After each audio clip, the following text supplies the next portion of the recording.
listen, if you just started this video and you already don't have your take on what you think is going to happen at WrestleMania, why don't you get down in the comments and share it? Oh, you don't want to type it? As a certain WWE executive would say, just bring it. This is Sportskeeda Wrestling. We're telling you who's winning and who's losing big at WrestleMania 41. I'm Kevin Callum, and I'll be in the comments with you as well. Let's jump right into the main event of Night 1. It has been built up and may be one of the best storylines heading into WrestleMania. Going all the way back to the fall of 2024, CM Punk was brought in to help out the OG Bloodline by his former associate or best friend, Paul Heyman, and a favor was owed. Now that favor will put Paul Heyman, Roman Reigns' wise man, in his corner, with Seth Rollins despising both of them. A huge triple threat match where people don't know exactly where Paul Heyman's allegiances lie. Now, many people predict a big swerve. We think that swerve is Seth Rollins leaving as the winner with Paul Heyman as his new manager.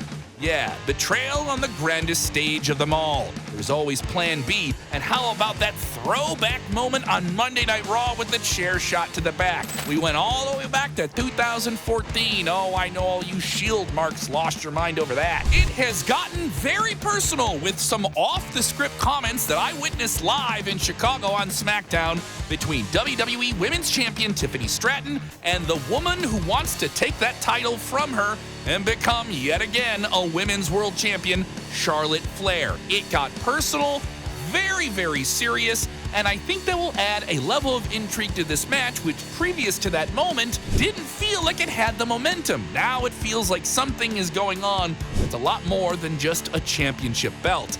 If they start laying some real shots into each other, it's going to get interesting. Now, I know many of the younger fans claim that the Nepo Queen, Charlotte Flair, doesn't deserve to be there, but she's still one of the best wrestlers in the world, and that is irrefutable. Tiffany Stratton, though, winning this match would certainly establish herself as a real player, not just someone who has a championship, but someone who deserves to run with it. I got Tiffany Stratton leaving Vegas with the title. Jacob Fatu has had a breakout run in WWE. Some are calling him one of the true fastest rising superstars in WWE, and how unfortunate for United States champion LA Knight, who has earned his spot, but unfortunately, he has to face a Samoan freight train. Sorry, Jacob Fatu is absolutely winning this title. Jade Cargill made the much publicized leap over to WWE from AEW, and she didn't do it to miss out on WrestleMania, returning from that backstage attack to finally seek revenge on Naomi at Elimination Chamber in a massive way. This is Jade's coming out party. She's gonna be presented like a real star, and guess what? She's gonna crush Naomi.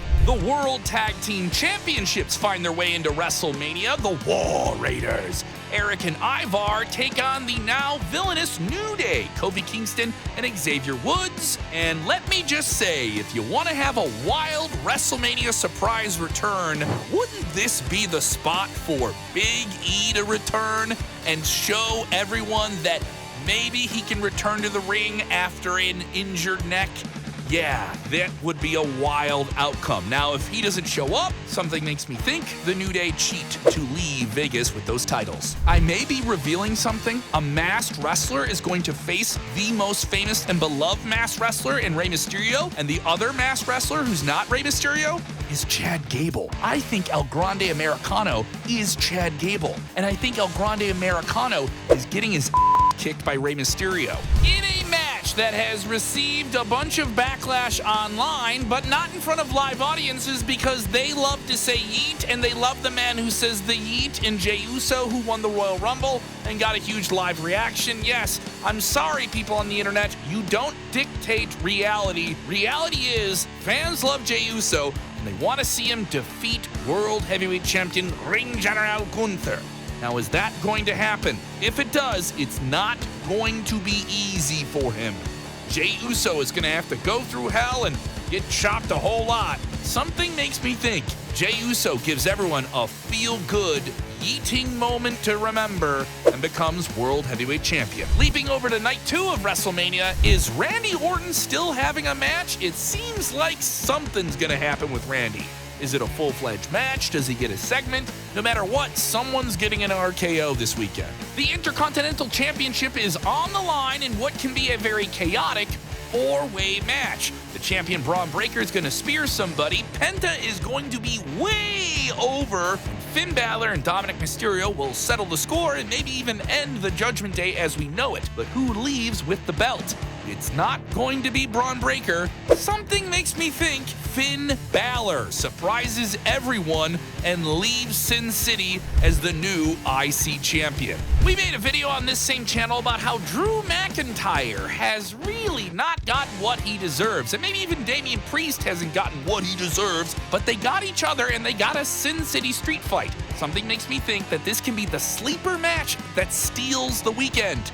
Drew McIntyre gets the win, and this one gets hardcore. The Women's World Championship is on the line with Io Sky, who's defending the title valiantly against Bianca Belair, who earned her way into the match at Elimination Chamber, and Rhea Ripley, who's in the match because she's just popular, so that's why she's in the match. Now, for all of you Rhea Mommy Marks, I'm sorry, she's not winning this one. I feel Bianca Belair truly becomes an evil princess of WWE once again and wins the championship as a heel.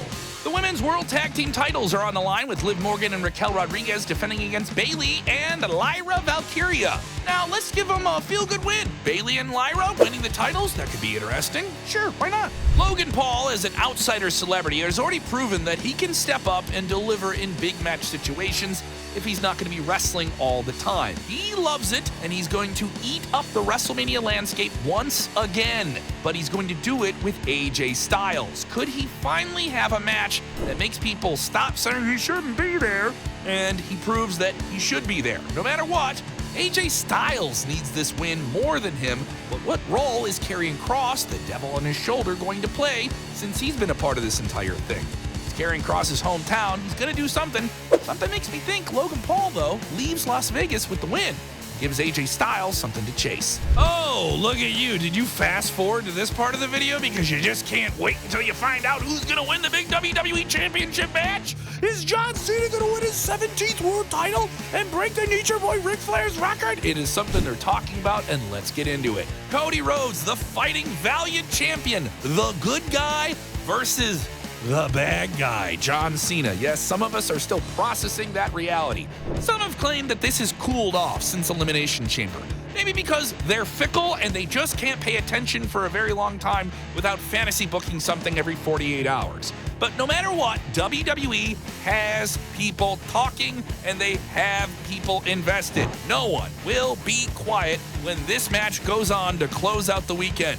Cody Rhodes versus Cena is the rightful choice as a main event for this weekend, and Cody Rhodes has proved himself to be the flag bearer of WWE when John Cena now is the part-time guy he once criticized. This is a heel Cena. This is the final year of his career, and he can break the record, and that's a moment. WrestleMania is all about moments more than it is matches.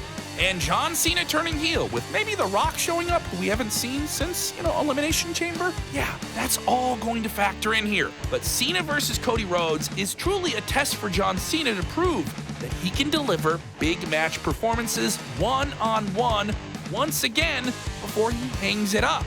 That's a challenge. Cody Rhodes is the right guy to do that with him. So the bell-to-bell finesse, that is there, and that will be a real fun thing to see from John Cena again at this level, which we have not seen him at in a long time. This is a different John Cena. Him going evil, him leaving with the title. That is a headline that WWE simply cannot deny. And if you're a Cody fan, don't worry. Cody Rhodes chasing the title for revenge is a compelling news story that could be finished. Yeah, the whole finish the story thing means that a new story has begun. Yes, WrestleMania, where you're supposed to end stories, can be a cool place to start them as well. Cody Rhodes chasing John Cena for the title before John Cena retires at the end of the calendar year would be something to follow, wouldn't it? Yeah, we feel John Cena could be leaving WrestleMania with his 17th record-breaking World Championship. What do you think? You watched this whole video, hit in the comments below, and subscribe to Sportskeeda Wrestling with those notifications on.